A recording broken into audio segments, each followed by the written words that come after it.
Now we're moving on to section 3, which starts our discussion on one of the biggest and best skills that we need, which is called accurate thinking. It has helped me so much. And I've always kind of thought this way, even as a teenager. When I started high school, I went to a high school in Garden Grove, California. It was about 2,200 students. I knew one person when I started there, my freshman year, my ninth grade year, I knew one person. And I walked out of there 4 years later with a bunch of friends, with a bunch of good experiences. And it was just, I'm not looking back on high school like it was a high point in my life like that. You know what I'm saying? Plenty of difficult times, a lot of teasing, all that stuff, everything. It had difficulties too. But I went from one to a bunch because I was able to think accurately about situations. And accurate thinking is way more powerful than positive thinking. Positive thinking is actually something that when you're not feeling it can actually be counterproductive. All right. So I'm not interested in trying to trick you into thinking positively, like, hey, just think more positive. Hey. That doesn't really work. Now, do we want to be a positive thinker? Yeah. But at this point, you can't fake that. So what we can do is learn the skill of accurate thinking. It's amazing. It's an amazing skill. First, we're going to start with inaccurate thinking, distorted thinking. This is what we do on a daily basis. All right? And distorted thinking, what is distorted? Think of a TV picture like the screen on your TV. Nice and clear. Everything's coming in clear. I can see it nice. I get it. It makes sense. But when it's not, when it's distorted, then I can't really see what I'm trying to watch. And it's the same with our thinking. When we're thinking in a distorted fashion, then we're not thinking clearly and it messes us up and we make terrible decisions. So these are the things that we do when we're distorted in our thinking. We focus on the negatives. And it's a trip. This is the normal function of our brain. Think about how we wake up. We wake up in the morning thinking about stuff to worry about, focusing on the past, thinking of negative experiences. And that's a wreck. That's a normal function of our brain. Why? Because our brain's job is to keep us alive. So back in the day, I'm living in a cave. I walk out of my cave in a really happy mood and I get eaten because I'm not thinking. I'm not worried about what could happen.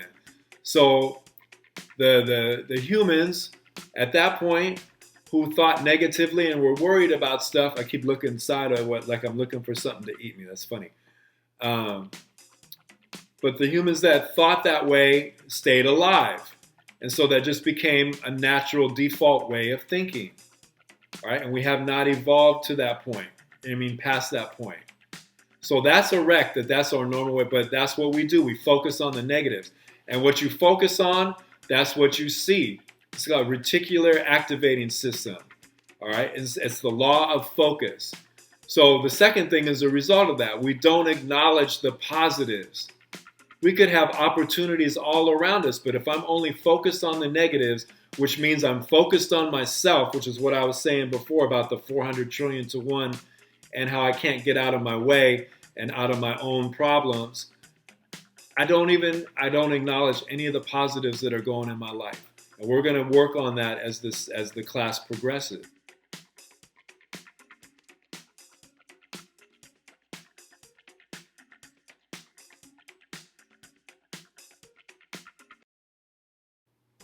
Lastly, we choose our feelings and emotions over the facts.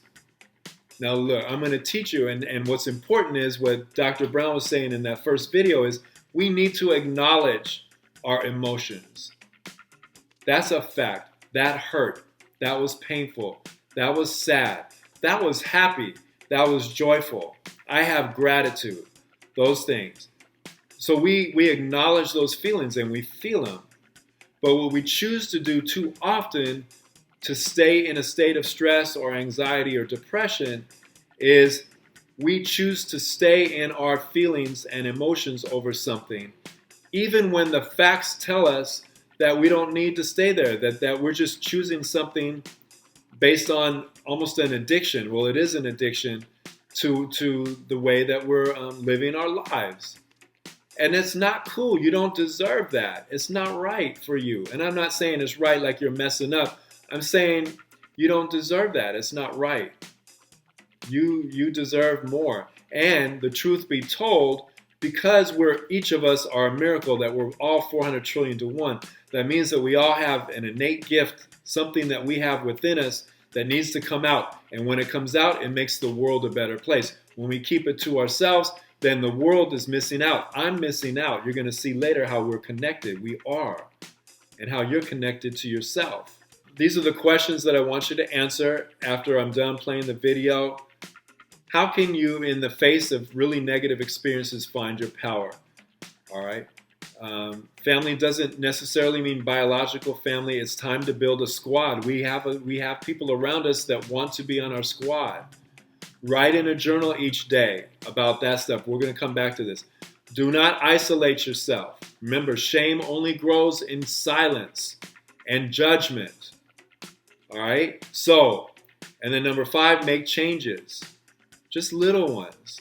Just little ones. I'm going to wake up on time. I'm going to complete my work. I'm going to talk to one person today. Just little stuff. All right. So here's Will Smith, and he's talking about fault and responsibility. And it's really, to me, it brings into a clear picture, like we need to think accurately about every situation in life. All right, here we go. I was just having a debate with a friend of mine, and we got stuck on the difference between fault and responsibility. She kept talking about how something was somebody's fault. It's somebody's fault. And I was like, it don't matter whose fault it is that something is broken if it's your responsibility to fix it. For example, it's not somebody's fault if their father was an abusive alcoholic. But it's for damn sure their responsibility to figure out how they're going to deal with those traumas and try to make a life out of it. It's not your fault if your partner cheated and ruined your marriage, but it is for damn sure your responsibility to figure out how to take that pain and how to overcome that and build a happy life for yourself. There was one thing I wanted to add also. I wanted to say there that taking responsibility, accepting responsibility is not an admission of guilt. Like you're not admitting that you're at fault. Taking responsibility is a recognition of the power that you seize when you stop blaming people. It's not like you're letting somebody who wronged you off the hook. Like taking responsibility is an act of emotional self-defense. Taking responsibility is taking your power back. And that's a fact. This is really what we're going for with this class, is no matter what your age is, what your gender is, what situation you're in, you have more power than what you think you do. And you're going to tap into it with each skill that you build through this class. And it's going to be a daily for the rest of your life, for the rest of my life. Because when I teach this, I keep learning. I keep reinforcing stuff. It's not like I got it figured out. It's not like I'm perfect for, oh my God. I'm a wreck. But I'm a wreck that's moving forward.